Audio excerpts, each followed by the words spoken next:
Ito po. Ayaw na po kayo. May rice, dalawa daw. Dalawa? One day old chick, 35 pesos, dalawang peraso. Pag-apat, 70. Murang-mura. Ay, good evening po, sir. Bali, nagtitinda po kami dito ng siomay. Meron din po kaming one day old chick. One day old chick? Yes, sir. Sisiw? Yes po, sisiw po. Na one day? Yes po. Ano yung pagkabiyak pa lang, niluto na? Yes, sir. Tinitimplahan na po yan, tapos ipiprito na lang po natin. Hindi lumagpas ng isang araw yan. Hindi naman. One day, sir. For the whole day. Konti na lang po yung natitira eh. Mukhang mabenta yung one day old chick. Yes po, sir. Bali, pang ano na po namin yan. Pang 300 pieces na po.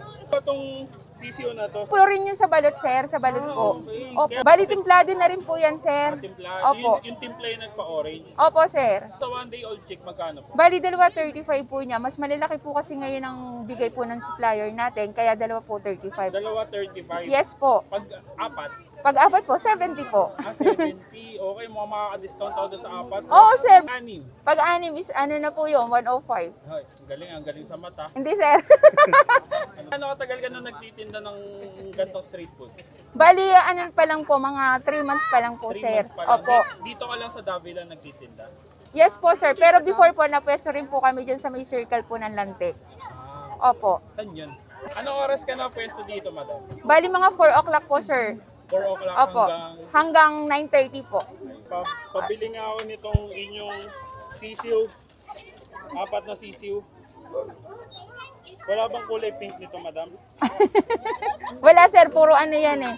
Paano kinakain to, madam? Sir, Dali kain na to? lahat po yung kakainin nyo po. Bali, yung pinakagitna po niyan is medyo mapait po. Pero tolerable naman po siya. Okay. Opo. Tapos, saan siya isasawsaw? Sa suka po, sir. 4 na peraso. Kahit ano po dito. Opo, sir. Kung gusto nyo medyo toasted, yung medyo black lang po yung kukuhanin nila.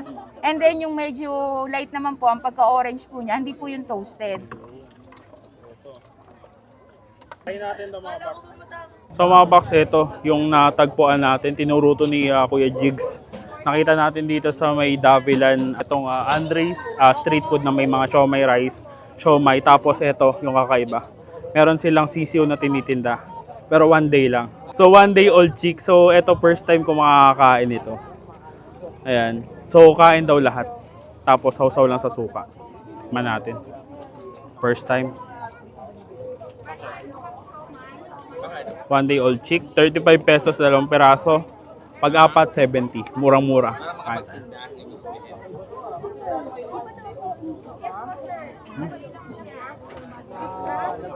Mm.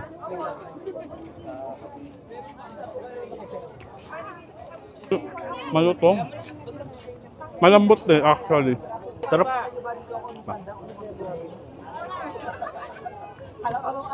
Pa.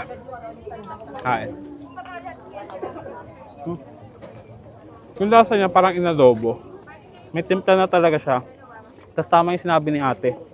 May mapait. Siguro yun yung updo nung sisiw. So may mapait siya sa loob. Pero konting-konti lang siya.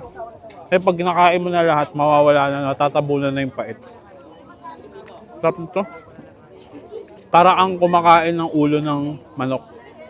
Kasi medyo may tinik-tinik dahil sa mga maliliit na buto. Pero mabilis namang nadudurog.